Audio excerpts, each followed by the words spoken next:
looks like I see people jumping into the room right now, so it's great. That's great. Super great. Well, while we're moving up here, I will do a quick intro about me and my team and what we do. So my name is Augustino Pintus. I'm with Bulletproof Cashflow. And one thing that I really, really, really am passionate about is helping people get into the real estate game. Okay, it's one of those things that when I was going through the corporate world and I was growing up, it's funny, my parents were house hacking a long time ago before I even knew what house hacking was, right?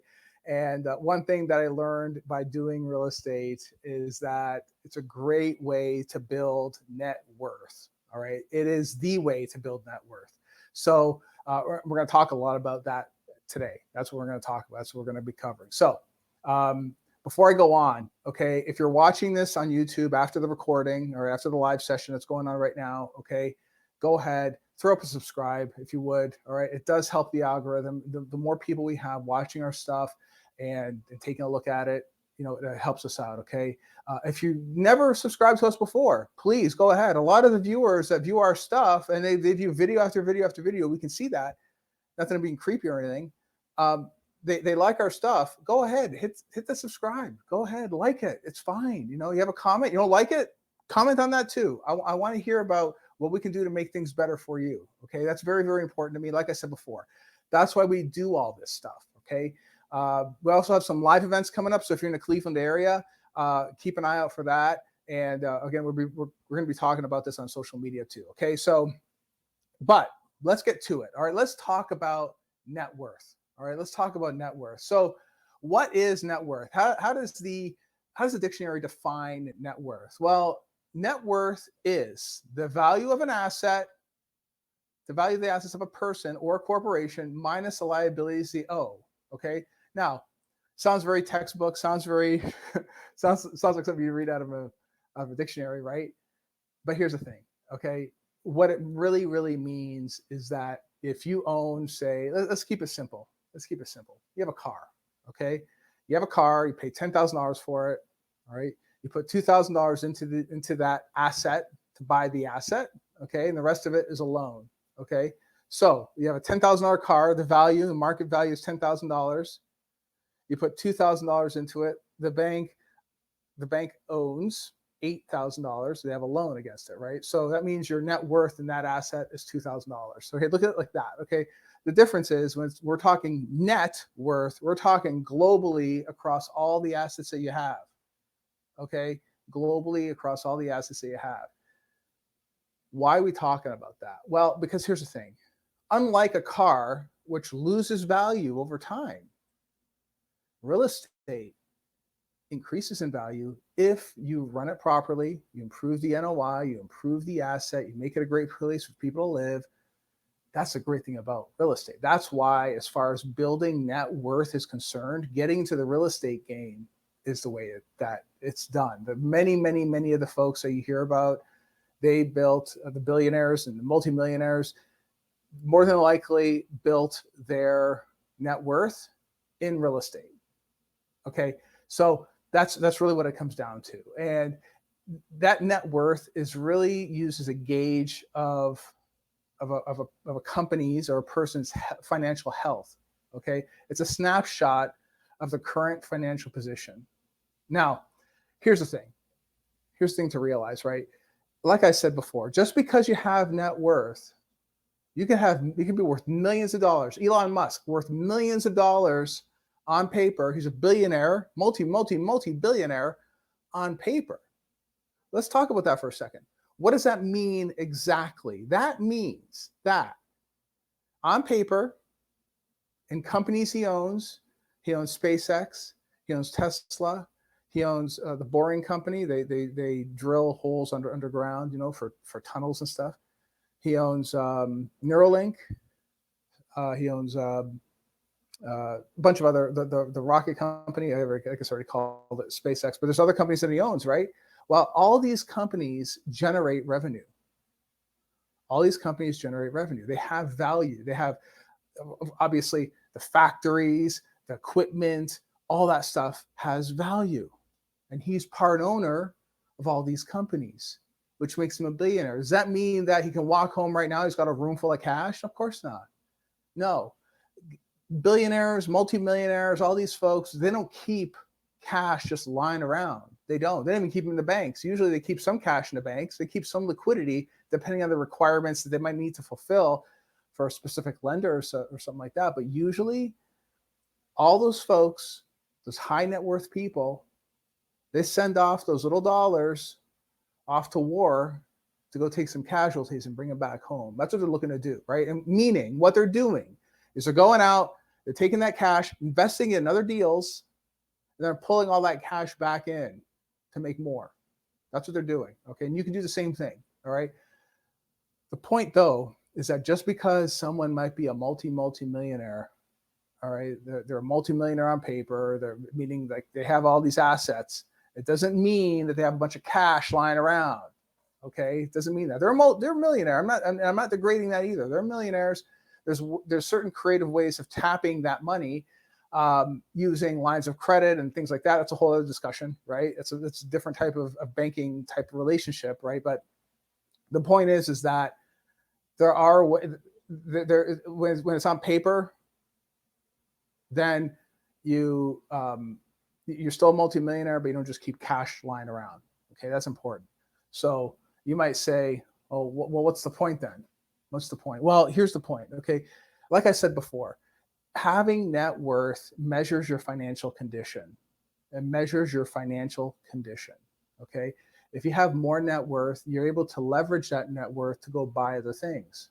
For instance, let's say I was doing a seminar the other day, and we were talking about multifamily, where we're showing people how to get into the multifamily game, which, by the way, we do that. If you're interested in doing small multifamily or large multifamily, we have programs, masterminds for either one, where we not only train you on how to do it, we have a weekly mastermind that goes through every single week, up to an hour, maybe even longer sometimes, depending on what's going on, every week. And we go through everything they need to do to be successful as a real estate entrepreneur in both masterminds, right? Either the small multifamily or the big multifamily. So if you want to know about that, just go ahead and shoot me a message. Just say, hey, tell me about the mastermind, and we'll reach out to you, okay? But here's the thing. When I was doing this seminar, I was talking about these two programs, and a gentleman walks up to me and says, I want to build skyscrapers, and I want to buy 300 units, and I want to buy all the blah, blah, blah, blah, blah. And I'm like, okay, well, great. How many units do you have now? I have 0. Well, guess what? Okay. The bank's not going to give you anything. The bank's not going to believe they can pull it off. Now, why would I say something so mean? I'm not being mean. I'm being realistic here. Okay. If you don't have the net worth, you don't have the experience, because one thing that as you build net worth, you're going to learn a lot. You will learn a lot, okay? You're going to learn a lot of things on how to build that net worth. It comes in education too, right? You got to learn how to build that net worth, right? And here's the thing. If someone can't even buy a duplex, how do you expect to get to a skyscraper? Now, again, I'm not being mean, but hey, listen, I started with a duplex too, and now I own skyscrapers, a bunch of them, okay? But it all started with one duplex. My first multifamily was a duplex, my first one. Okay, and I started growing from there. The point is, like I said, you can leverage all this net worth. Think of it as points in terms of points that you've gained that show your experience and your know-how to keep scaling up. The lenders want to be able to see that. The lenders want to be able to know that you have the wherewithal, the knowledge to grow your net worth into something better, into something bigger. Okay, that's really what it is. Just because you can't free it up right now, it's not liquid. Liquidity meaning you can't just go there and pull out a bunch of cash and go spend it on whatever you want, on a vacation or not. This doesn't. You can't do that. There's ways of freeing up capital. Again, that's a whole other discussion, right? The point is, it's to demonstrate that you have the financial wherewithal to manage your net worth properly and to scale it. That's what the lender wants to see. Whenever we're doing our developments, when we're putting together our development deals, you need two things. You need liquidity and need net worth, depending on the size of the project. So if we're doing a $50 million project, if you're partnering up with other people, you and your partners need to have at least a $50 million net worth, They want to know that you can get to $50 million. Have you guys collectively done it, or have you done it, or whatever, your team? And they have cash in the bank. Not 50 million. It depends on the lender. Sometimes they want 10, 20, 30% of the loan amount, right? They want the liquidity available just in case there's a snafu, something goes wrong and you have to fund it out of your own pocket or something like that, right? That's why they want that liquidity. They want to make sure that there's still a mechanism to fund the project if needed, okay, outside of what you're borrowing from the bank. Again, that function of net worth is, do you have the wherewithal to get to that, to scale it? Okay, so I wanted to first define it because it's very, very important, because many people, they hear you're a multimillionaire, you're a millionaire. Again, it isn't like you have a bunch of cash sitting in a bank. You just don't. Like, usually it's they keep some money in the bank, of course, right? Keep some liquidity in the bank, but most of it is deployed. It's all tied up in other deals. Okay. So back in 2021, most Americans say to be considered wealthy, you need to have a net worth of roughly $2 million. Okay. And, this is according to, also according to Schwab's 2021 Modern Wealth Survey. They say, I think it was 2.3 or 2.6 million. All right. That's what's considered to be wealthy. Okay. And to have net worth. If you have that kind of net worth, you're considered wealthy. Believe it or not, it doesn't take much to get there. It really doesn't. Okay. If you're able to get your hands on, let's say, 26 single family homes for 100 grand a pop, 120,000 a pop, something like that, you're almost there, right? And what do I mean by that? If you're to acquire these one by one over time, and you can, and you wait it out long enough, you cash flow it, you get the experience of trying to manage all these assets and do all that. That's the operational side of things, which can be very, very tough on single family. You can get there. The problem, though, with doing single family is that it takes forever. It takes a very, very, very, very long time. Well, why is that happening? Well, because to scale single family, especially when you're first starting out, trying to buy 10 single families all at once is somewhat difficult. If you don't have a giant team behind you that acquires giant packages of portfolios all the time, it can get tricky. Why? Well, because you have to inspect every single one. You got to get lending for every single one. You have to get the appraisals for every single one. You have to make sure you have enough reserves for every single deal, right? Every single deal has its own reserve fund. What do I mean by reserve fund? Well, you got to make sure money is set aside in case you blow out the roof, somebody pours concrete down your sewer lines, somebody does all kinds of bad things to the property, whatever can happen. You have to be prepared. You have to have money set aside in case something goes wrong with those properties, right? It takes a while to set up all that stuff, especially when it comes to single family. That's why I like doing the multifamily game, is because with multifamily, I can buy 28 units in one shot, done. That's it. I got my deal, right? As long as I can run that deal under one roof, 26, 28, whatever units under one roof, super duper, great. As long as I cash flow it properly, I treat the tenants very, very well. I do the best I can to make their experience as good as I possibly can, within reason, of course.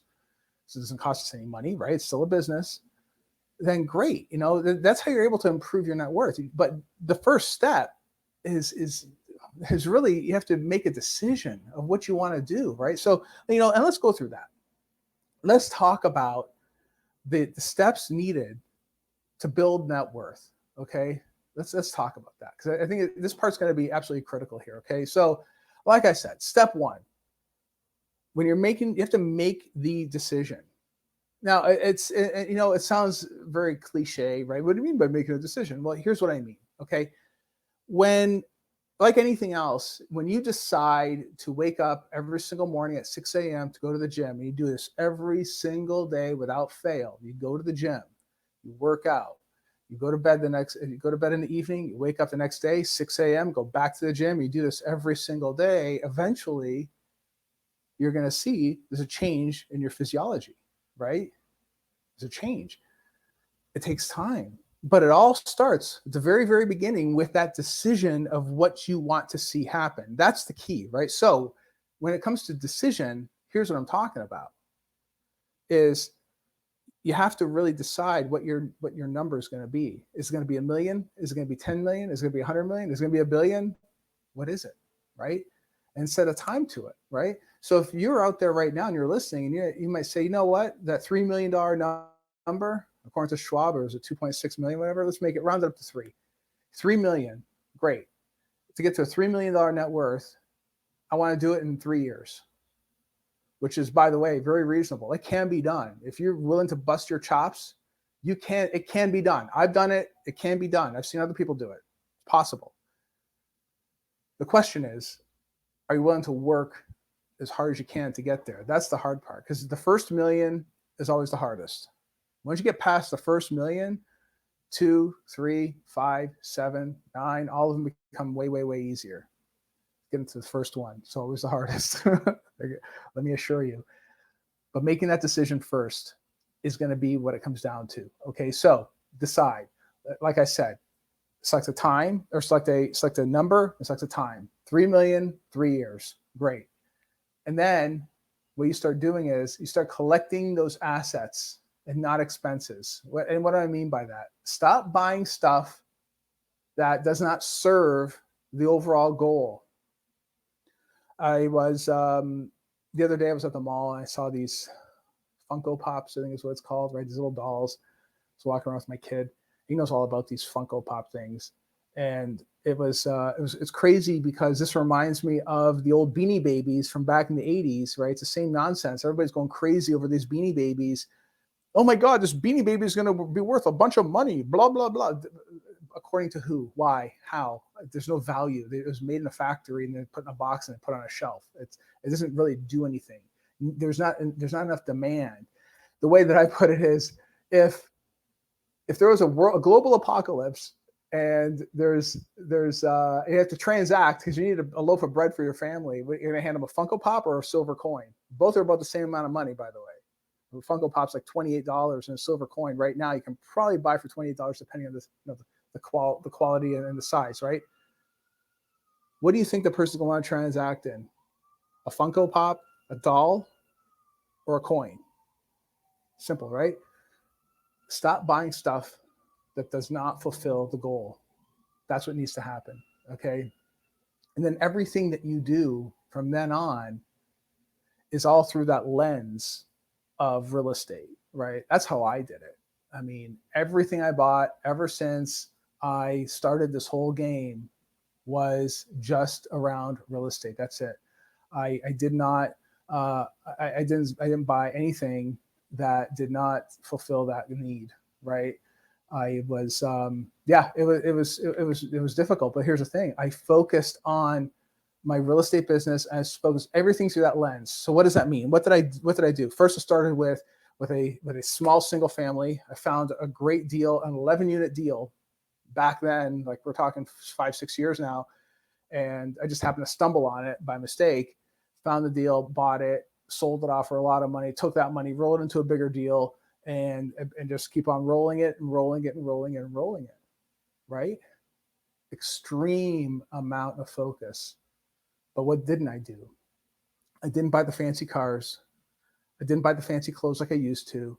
I didn't buy jewelry. I didn't buy the watches. Even though I was earning a bunch of money working in corporate at the time, I was doing some consulting work. I was doing all that. I focused everything just on the business. Every single dollar I had was straight into the real estate business, whether it was reaching people on social media like this, whether it was buying equipment, camera equipment, whether it was buying the real estate itself. Everything went through that lens. Okay. Even flying out to go meet potential partners if I had to. If there was a potential partner that I knew that I can help and serve, then I would go spend the money to do that. Okay. And a word on that too. Listen, if you're out there and you really want to get in this game and you need partners to do this, always put the partner first. Don't put yourself first. Okay. This is one of the things I've noticed that many, especially new people that are getting into this thing, they're always talking about me, me, me, me, me. Turn off the me for a second and turn on the them. Listen to what they're saying and think about the first thing you can do to help them. Because if you can help a multimillionaire get to where they want to go, they will pull you along. They will pull you along. That's what multimillionaires do. They will help you. Okay. So, and we talk more about that too. I talk about a lot about that on the show as well. Bulletproof Cash Flow. Again, all that stuff's on YouTube, by the way. If you're watching this on YouTube, go ahead, check it out, subscribe to it. We've done, God, there's over 400 videos right now, but over almost 400 episodes too of the actual show itself. So a lot of content out there that we've done over the years, and I only interview folks that have been successful in this space. I don't interview the guy that does duplex. No offense to those guys. I'm only interviewing people that had massive amounts of success in this business, because I feel that for you guys out there, that's why I do this for. I do it for you guys. I want you to learn from the best folks that are doing this. That's why we do it this way. Okay. So let's go to number three. Number three, increase earnings to increase investments. So you never, ever, ever gamble with your money. Okay. And what I mean by that, like you're looking to create cash flow and you're not investing in appreciation. So you have appreciating markets, you have cash flow markets. There's two specific types of markets. Some markets are a hybrid between the two, but for the most part, there's two markets. Let's talk about these two markets. Appreciating market, New York, Los Angeles, Chicago, Boston, Miami now. Miami wasn't always like that. Miami's turned into an appreciating market. Okay, so markets can change, right? What's a commonality between these? There's all this demand that's pushing the prices up, but there's no cash flow to back it up.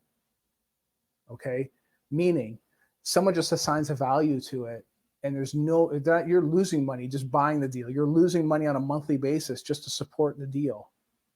Okay, there's people that buy those deals. There's people that do it. All right, but you don't do those deals. You're going to do cash flow deals. Cash flow deals are deals that produce cash flow every single month. Every single month. Okay. Cleveland's one of these cash flow markets, right? That's why I buy here, and we continue to buy here. We're building here as well. That's one cash flow market. Tennessee, Nashville was a cash flow market. It's now turning into an appreciating market, but I think there's still room in there for cash flow, right? So it's mainly areas that are somewhat a little more sleepier than others. Okay. But you know what though? Again, cash flow. You never, ever, ever gamble with your money by trying to do an appreciating deal, especially if you're starting out. If you're an experienced multifamily guy or girl and you've done this a bunch of years and you don't mind doing these appreciating type scenarios, listen, all the power to you. Great. Wish you the best. Okay. The thing is, though, is that there's deals in Florida that I know personally, people bought in expecting that the assets would just climb up from $250,000 a door to $450,000 a door in a span of 12 months. But then the market shifted. Nobody saw it coming. Now what happens? Those gains didn't present themselves. Oh, and by the way, the rate reset. So now when they got the 3.5% money is now approaching 6%. You're underwater. That's what's going on. It's a gamble. Some people, they do that. They play that game and they're okay playing it. You know, you better have boku bucks to do that. I prefer not to lose money, which is number 4. Don't lose money, right? Never lose money. That's the thing, right? And I don't want to open myself up to losing any money, right? So, and that's why it's like when you're buying in those crazy markets and you're putting yourself at risk and your money at risk and your investors' money at risk. If you're raising the capital, you're going to run into issues, and you don't want to do that. You just don't want to do that, right? So That's why, again, don't lose money. That's number 4. Okay, never lose money. That means also making sure that all your documentations, your operating agreements, any type of partnership agreements. I strongly recommend syndicating everything. Okay, if you're going to get into a partnership with somebody, make sure, absolutely make sure that your documents are ironclad, that everything makes total sense, and never, ever, ever partner up with someone that's a weakling or that will potentially come after you after the fact. All right. For instance, if you go on and you make some great success and so you have a deal, it didn't go so well, but you go on to make some great success, and your so-called partner decides to do nothing, and then 3 years from now sees that you're having great success, comes after you for something. People do that kind of stuff. Make sure that your operating agreement is set up to say that, once it's done, guys. That's it. And you should talk to your attorney about that kind of stuff. All right. Be very, very aware of who you partner up, because those partners, if they're a bad partner, can cost you a lot of money. Don't lose money. That's number 4. Okay. Number 5. So you're looking to increase your tax write-offs. Okay, increase your tax write-off. So what does that mean exactly? Well, the good thing about real estate is that it allows you to take paper losses because the asset depreciates over time. Isn't that funny, right? You have an asset that appreciates in value, right? It appreciates in value, it gains value because you're able to improve the property, you're driving NOI, you're increasing the rents, right? But it depreciates in value because the equipment, this building that I'm in right now is getting older. The carpet is getting older. The walls are getting older. The doors, the handles, all the things here around me are getting older. It's losing value over time if I have to fix something. So if you have enough of these assets and you depreciate them, you can take as a tax write-off against your income. This is how many real estate entrepreneurs pay little to no taxes. This is how they do it. That's the big secret. And anybody can do this. This isn't like only the rich people can, the evil rich people. No. Anybody can do this. Anyone can do this. You can do this. You can even do this with regular single family homes too. You can write off single family home. You can depreciate those too, right? Real estate is a perfect thing. That's just why all the Congress people, all the folks that work in Congress, all have real estate. There's a reason why they do this, guys. That's the reason. And last but not least, number 6, change the quality of the people in your life. Okay, so this is probably one of the biggest things that I didn't realize until later in life, is that the folks that I was partnered up, or not partnered up with, that I was friends with, they're good people. They're always good friends. They're nice people, right? The thing is, though, it's like, if the mindset is not there for expansion, for growth, to take no prisoners, just go ahead and blow up your business. If that's not the mantra that's living in that person's soul, and they're rubbing up against your soul, right? It's that bad stuff rubs off on you, and you just sort of fade, right?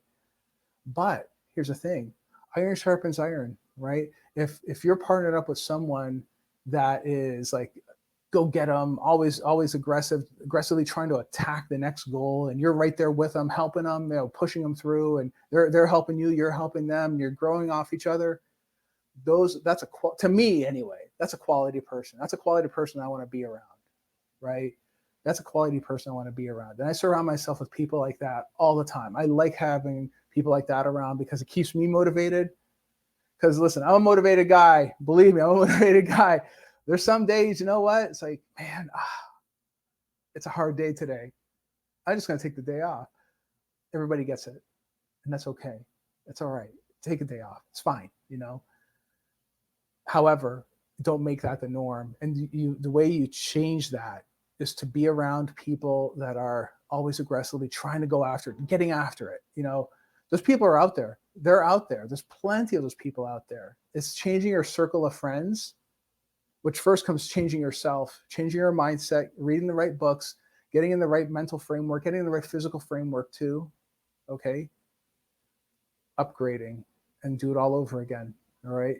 New levels bring new devils, guys. And this means that you have to really invest in yourself, invest in your brain. I think that especially after college, for many people out there. I think even before college, for that matter, in grade school, right? Reading and writing was sometimes viewed as punishment. Teachers would often say, if a student did something they weren't supposed to do, great, for punishment, go ahead and read this extra book now. And you're like, oh my God, I got to read this extra book. Oh no. So all that programming as a kid, right? It made its way as an adult. It's there. Same thing happens in Taekwondo. It happens for kids Taekwondo all the time. If the kid misbehaves or screws around, they got to drop and do 20 push-ups or something like that, right? Today, during a workout, in our warm-up, we have to do 20 push-ups. Is that punishment, or is that just a warm-up, right? A bigger punishment for those bad students would have been to just go sit down for the 15 minutes. You're excluded from the activities that we're going to do, and then you go ahead and do push-ups. The hard work is not the punishment. It's a whole different framework. It's a whole different mindset, right? The mindset right here is what drives a great deal of the success that you see people achieving. It's all in the mindset. All of it is in the mindset. So that means surrounding yourself with the right people, getting in front of the right people, being next to them, and contributing to their success. Because if you contribute to their success first, then that will contribute to yours. Okay, that's a big deal of it right there. All right. So anyway, so we're just over 30 minutes in here. If are there any questions here? I probably should have asked you that earlier, but I don't. If there's any questions about what I've discussed here today, go ahead, drop them in the chat, okay, and I'll read them off here. So, but we can keep going here. So, like I said, getting back to those 6 rules that I outlined, okay, those 6 rules, okay, make it a priority, make a decision, okay, as to what your net worth is going to be and define the time. Number 2, collect assets, not expenses, not liabilities, and start stacking up those assets. Start learning everything you can about those specific assets. Don't jump around. Don't do like, I was at a RIA and someone was talking about doing like a banquet hall. They're there to talk about real estate. They're talking about doing a banquet hall. They're talking about doing this, that, the other, NFTs, crypto. It's like, stop. If it's going to be real estate, just do one thing. Do real estate. If you're going to do antique cars, art, whatever, pick one thing and get extremely good at it. Become so good that people can't ignore you. Okay. I prefer real estate just because there's always demand for it. And you get the amazing tax benefits that I mentioned earlier before. The other stuff, I don't know enough about them, and I doubt that you can anyway, right? So it costs money to also store that stuff too. So I'd rather just do real estate, okay? That cash flows. Number 3, increase your earnings to increase your investments. Never, ever, ever gamble with your money, all right? Invest in cash flow markets only. Never invest in appreciating markets, especially for people that are out there right now. Don't always invest for cash flow, okay? Number 4, don't lose money ever, ever. Always invest for cash flow. Very important, okay? Like I said earlier. Number 5, increase your tax write-offs. You increase your tax write-offs by getting into bigger and bigger deals. And listen, by the way, if you are, I know we talk a lot about buying those assets. Even if you're a limited partner, an LP in these deals, a limited partner in these deals too, that's a great way to enjoy the tax benefits without having to run the day-to-day. So it's a great way to do it too. So if you want to know more about that, go ahead, drop me a line. I can tell you all about how to invest in our deals by being a limited partner. Of course, you have to be an accredited investor, but we can talk about that when you reach out, okay? Number 6, most importantly, change the quality of the people in your life, okay? That's going to have an impact on your mental capacity, and you're gonna want to see yourself do better. And that for me changed everything right there. When I changed the people I hung around, no offense to my friends that are out there, I added new friends is what I did. And when I did, everything else changed. It's been a remarkable journey, and the journey isn't over yet. So it's been a wild ride so far, and it's gonna get a whole lot busier but still going to be a whole lot of fun. Okay, so anyway, okay, so I just checked the chat here. It looks like there's no questions, so that's good. That's fine. So if you do have any questions, go ahead and drop them in the comment section. Okay, we'll be sure to get back to you. But again, thanks for tuning in. Please, if you enjoy what you see here, go ahead, subscribe. We're putting out new content all the time. Look me up on Instagram and Bulletproof Cashflow, both Augustino Pintus and Bulletproof Cashflow. We're out there on Instagram, TikTok, the usual suspects, Facebook, LinkedIn, we're everywhere. Okay, so go ahead and hit us up. All right. So have a great week, guys, and I will see you again soon. All right, take care.